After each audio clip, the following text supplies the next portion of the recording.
The music was still pounding in her ears when Grace collapsed at the church gate that Sunday morning. Her friends had dropped her off just before dawn, thinking she could slip in unnoticed. But Pastor Matthew was standing right there, watching as she stumbled out of the flashy car, her club dress torn at the hem, makeup smeared across her face like a war paint. He didn't say a word. He just looked at her with eyes that seemed to see straight through to her soul. Grace tried to speak, to explain, but her throat was dry from all the screaming and dancing. Behind her, the car sped away, leaving only the smell of expensive perfume and expensive lies. If this opening has already grabbed your spirit, quickly hit the like button and subscribe right now so you don't miss how God turns this story around. It had started 6 months earlier. Grace, Kioma, and Blessed, who were the youth choir leaders at Resurrection Chapel, voices so anointed that grown men wept during worship. Every Saturday night was choir practice. Every Sunday morning, they led thousands into God's presence. But then Kioma met Derek at the mall, a young man whose smile was as smooth as his lies. He told them about a different kind of Saturday night, where the lights were low and the music was loud, where nobody judged you and you could just be free. Just once, he said, just to see what you're missing. Grace's mother had warned her since childhood. The devil doesn't come with horns and a pitchfork. He comes in what you want most. But Derek made it sound so simple, so harmless. They would go to the club at 10, be back by 2, and still make choir practice the next morning. Nobody would ever know. Blessed was the first to agree, then Kioma, then Grace, her heart pounding as she nodded yes to something her spirit was screaming no about. That first Saturday night felt like falling. The club was called Paradise, and it lived up to its name in all the wrong ways. The bass shook their chests like a counterfeit heartbeat. Men with gold chains and empty eyes bought them drinks that tasted like sweet poison.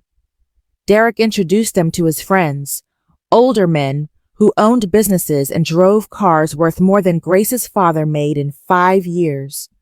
By 3 a.m, they had missed choir practice. By sunrise, they had missed it so much they didn't even remember it existed. The next Sunday, they showed up to church late, eyes red, voices hoarse, making excuses about food poisoning. Pastor Matthew looked at them during worship, and for a moment, Grace felt naked under his gaze. But he said nothing. He just prayed, and they kept going back. Every Saturday became a religion of its own. They learned to lie with such precision that even their parents believed them. The club became their altar.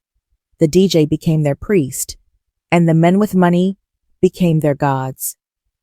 3 months in, Blessed stopped coming to church altogether. Her parents came looking for her, tears streaming down their faces, begging the pastor to pray. But Blessed was already gone, living in a penthouse with a man twice her age, who promised her the world and gave her everything except peace. Kioma started showing up to church drunk, laughing during sermons, making a mockery of everything she once held sacred. Grace was the only one still trying to balance both worlds, still singing on Sundays while dancing on Saturdays, still praying in the morning while sinning at night. But her voice was changing. The anointing was lifting. She could feel it leaving like air from a punctured tire, slow and unstoppable. One Sunday, she tried to lead worship and no sound came out. Her mouth opened, but her voice had abandoned her. The congregation stared. Pastor Matthew stood up, walked to the microphone, and said something that would haunt her forever.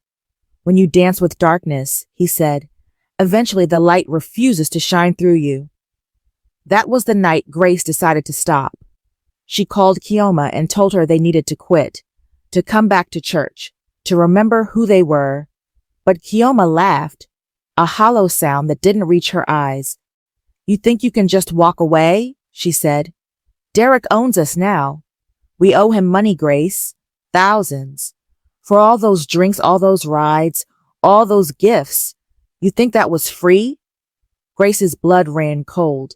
She hadn't paid for anything in months. Derek had always said it was taken care of. Now she understood. The trap had been set from the beginning, and they had walked right into it. That Saturday night, she went back to the club one last time, not to dance, but to confront Derek. She found him in the VIP section, surrounded by other girls, younger girls, fresh faces from other churches. He saw her and smiled. "You want out?" he asked. "Pay me 50,000 naira, or keep dancing." Grace ran.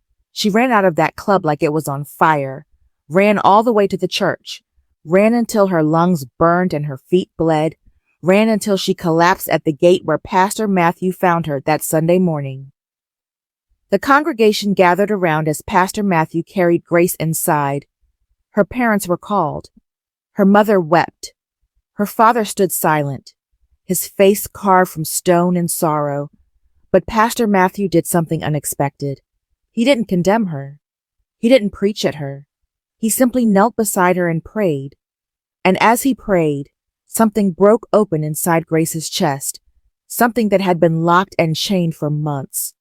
She wept until there were no tears left, confessed everything, every lie, every compromise, every moment she chose the club over the cross.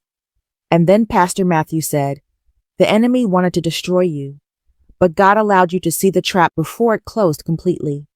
He reached out to Kioma and Blessed too, but they refused to come back.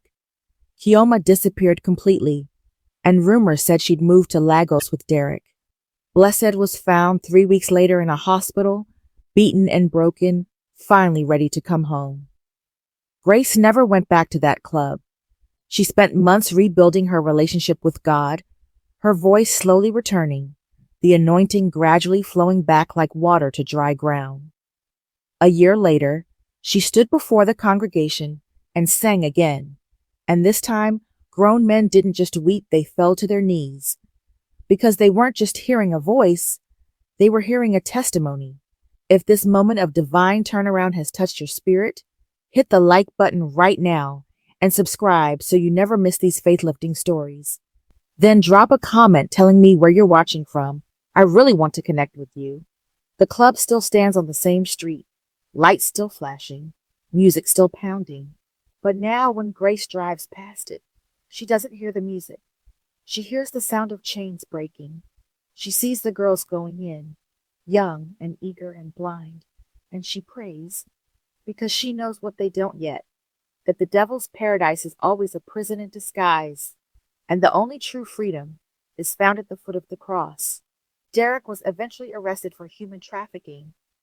Blessed returned to church, scarred but saved, and Grace learned what her mother tried to teach her all along, that when God says no, it's not to restrict you, but to protect you from the yes that will destroy you.